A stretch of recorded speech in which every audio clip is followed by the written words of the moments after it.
If you know how to write a scope of work document, you can actually save a lot of cash during the procurement process, during the project management process, but also you can make potentially millions of dollars because the right scope of work document can really gain a lot of credibility, can help you gain credibility, but also gain approval from your key stakeholders. So, in today's conversation, I want to explain to you how to write a scope of work document. And in terms of overview, when you think about the scope of work document, this is a simple yet necessary piece of the project management process. So, as a project manager, what happens here is that you want to make sure everybody involved in an upcoming initiative feels informed, right? Feels heard, feels included every step of the way. You want to have a very inclusive process. So, a scope of work document is actually quite essential when it comes to helping you achieve this before the planning stage even ends. That's what you want. So, the SOW, scope of work, clearly defines the project controls, services, and deliverables you will provide in an upcoming project. So when you think about SOW, what happens here is that you want to have a document that acts as a written agreement. And in terms of project deliverables, all the necessary resources, including budget, time, and workload, must be included.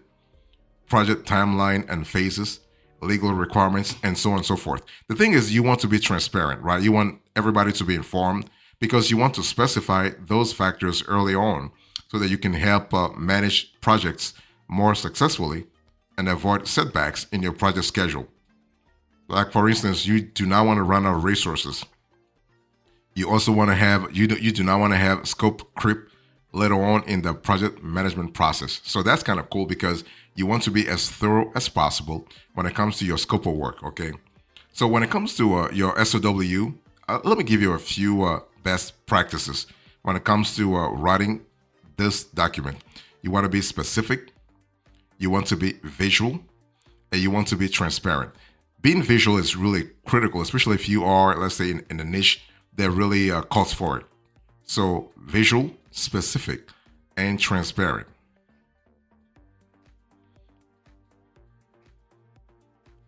So if you want to write a scope of work document, you want to really increase credibility, you want to increase approval, you want to really, let's say, save money, save resources, and also make sure people see you as a professional project manager. Here are the steps I want you to really pay attention to. First, you want to define the project, right? Don't try to really start writing a scope of work document without having a clear idea about the project. You want to start by defining the project and its objectives. So this should include what you are trying to achieve, why you are undertaking the project, and what benefits it will bring, right? It's all about value added. What kind of pain points are you trying to solve? What kind of issues are you trying to address, right? Simply because you have an SOW doesn't mean people will even read it. But if you're able to clearly if you can do a good job at defining the project and really be more granular in terms of the value added, basically a lot of folks will actually read it. So first, define the project. Second, you want to list deliverables. So all the deliverables that will be required for the project. So I'm speaking here about any documents, reports, software, or other items that will be needed. So in other words, you are really calling for resources. Next, you want to determine tasks and timelines. So you want to do is you want to break down the project into smaller tasks and determine the timeline for each one. So you can have you want to have a start and end dates for each task and the overall project timeline. Next, you want to identify resources, right? It's important. I mean, you do not want to have scope creep at the end. So identify resources. You want to define quality standards. What kind of quality standards you want to really you want to uphold throughout the process. You want to determine communication procedures so that everybody's on the same page, if you will. You want to identify risks. You want to define acceptance criteria. And finally, you want to review and finalize. So you want to review the scope of work with all stakeholders. And I want to insist on that, all stakeholders, because you want to ensure that the SOW documents accurately reflects the project requirements. So once finalized, you want to distribute the document to all stakeholders and use it as a reference throughout the project.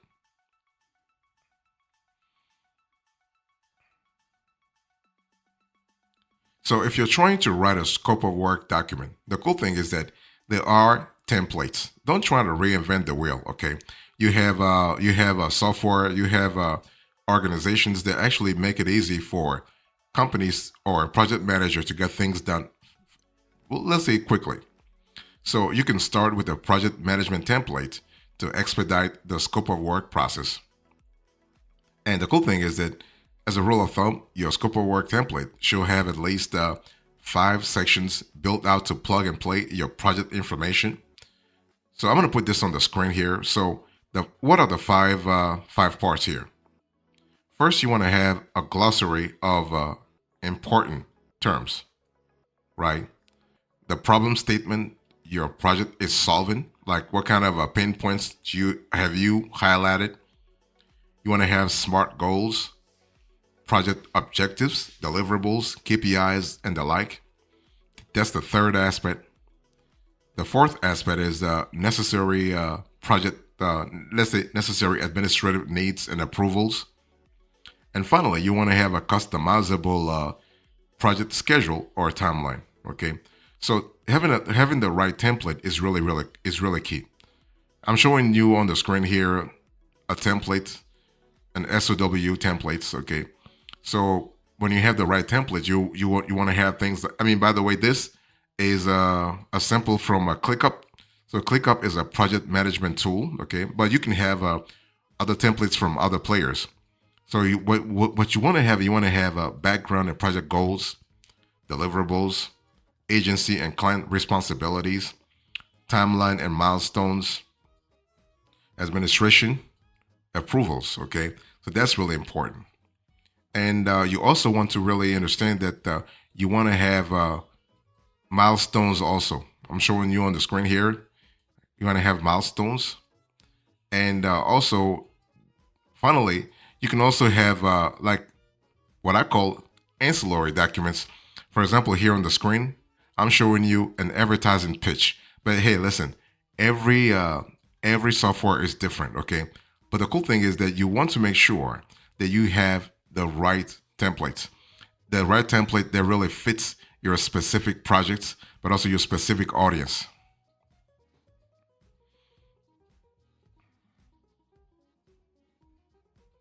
So let me talk to you about inclusion here. So if you're trying to write a scope of work document, you are a project manager or you are involved in a project management process, and you're thinking about what to include in the documents. First of all, you want to have key deliverables, right?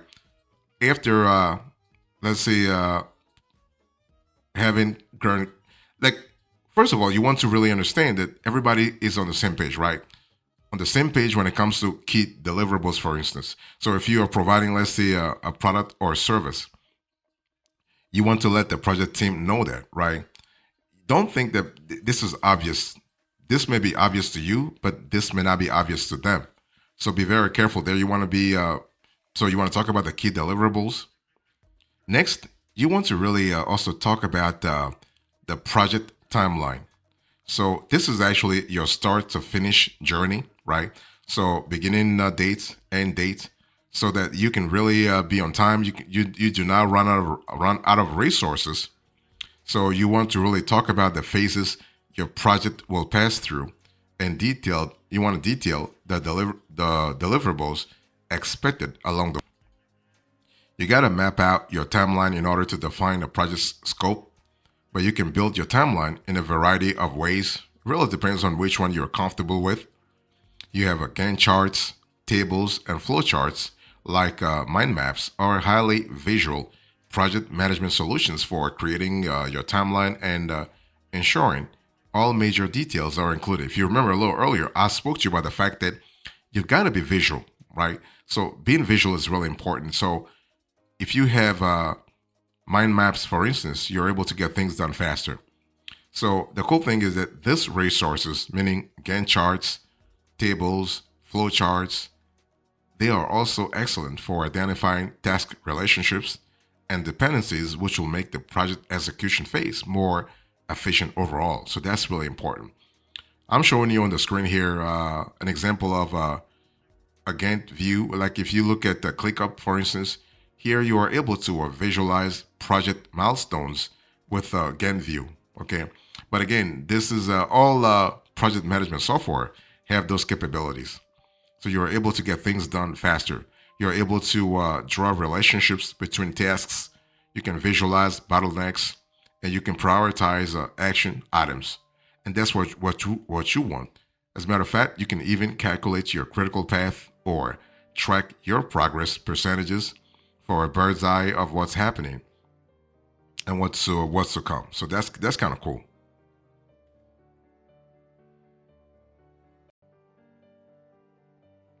So when you think about how to write a scope of work document, I'm just still talking to you about what to include in the document, right? So besides key deliverables, besides the project timeline, you also have major milestones.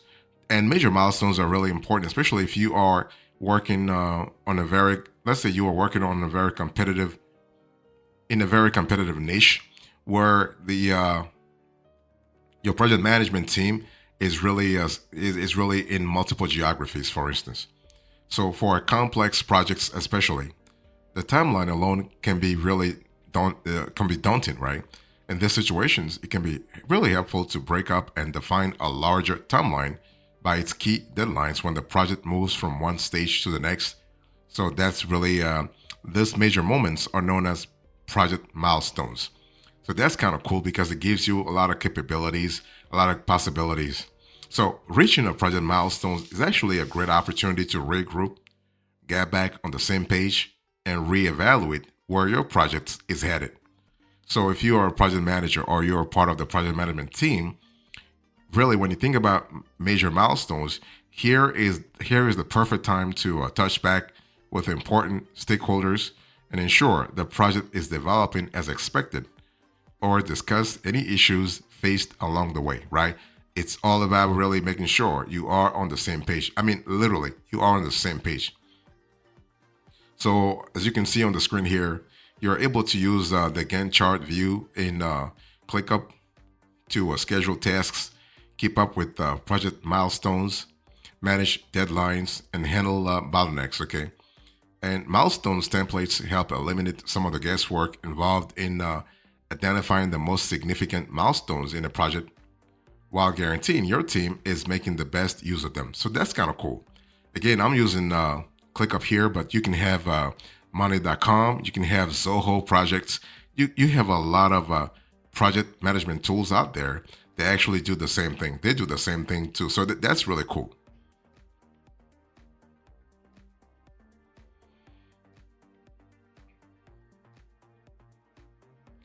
If you think about how to write a scope of work document and what to include in such a document, besides the key deliverables, the project timeline, major milestones, you also have an important document that I want you to really pay attention to, and that's progress reports. Progress reports are really critical, especially if you are working on a project that really calls for, let's say, the work of multiple team members. If you have multiple team members scattered across several geographies, some working from home, some working in the office, some working in different countries, for instance, you want to have the progress reports really clear because this will actually will contextualize the let's say the project, making sure all key stakeholders have their voices heard.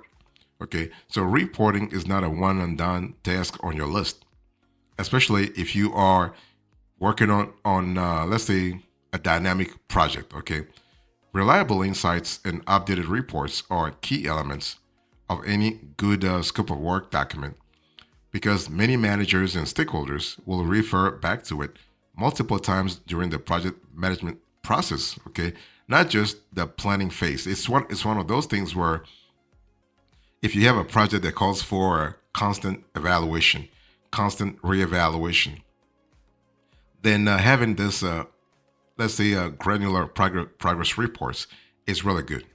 Now, this is another area where it's best to lean on more visual assets.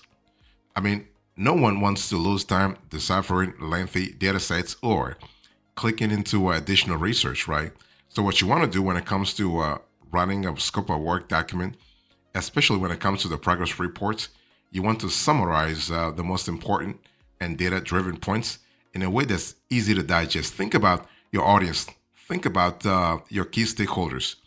If you want to get buy in from them, make their life easier.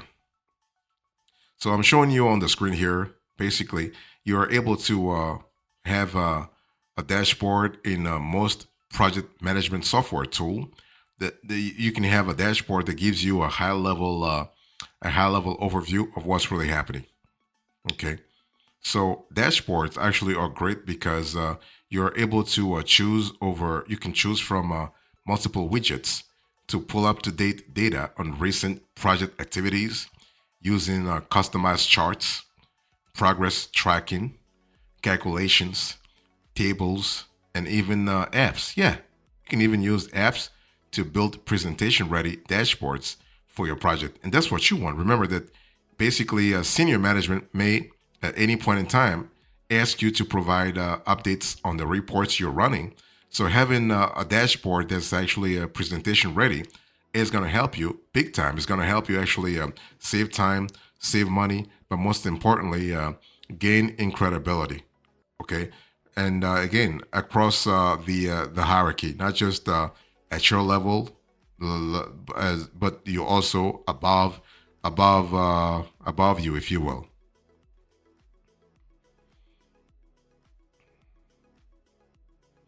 Let me give you a few examples here. So when you think about how to write a scope of work document, you have to understand that there are several examples you can really pay attention to it when it comes to this document. For example, let me talk to you about software development team scope of work. So here, the project is the development of a mobile app. So you want to have the objective, the scope, the timeline, the deliverables, and the dependencies. So when I speak about the objective here, you want to design and execute a comprehensive marketing campaign for the launch of a new line of organic skincare products. I'm just giving you examples here, okay? So in terms of scope, the project includes market research, competitor analysis, creation of marketing materials, social media promotion, PR, and tracking the success of the campaign. And in terms of timeline, the project will be carried out over 4 months with specific deadlines for each task, okay?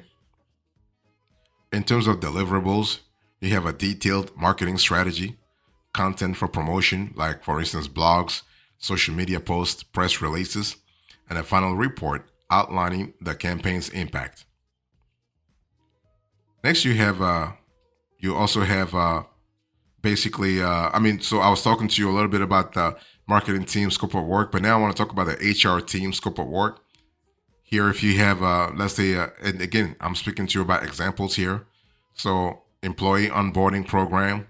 So, if you are thinking about this team scope of work, the objective here is to develop a comprehensive onboarding program that will help new hires become proficient in their roles quickly and feel welcomed into the organization. You have the scope, the timeline, the deliverables, and the dependencies. So you're able to get things done real fast. Okay. So in terms of, I just gave you a few examples of a scope of work documents, but you also have other use cases. You have contractors, for instance. Whether you're a plumber, you're a handyman, or you're a pipe fitter, you're a contractor, you're a scaffolding worker, you might also reach out to clients, to prospective clients. So having the right scope of work document can really help you big time. Also, when it comes to marketing, like whether you are in digital marketing, you are an influencer, or you want to reach out to influencers, you want to do copywriting, or you want to do rebranding. Having the right scope of work document could really help you big time.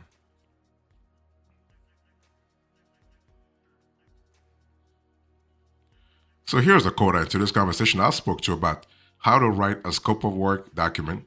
I give you the overview, the steps, the templates, the inclusion, what to include. So here I spoke about key deliverables, the project timelines, major milestones, project reports, and I give you a few examples here. Thank you so much. God bless you. I will see you next time. Until then, remember, stay marvelous.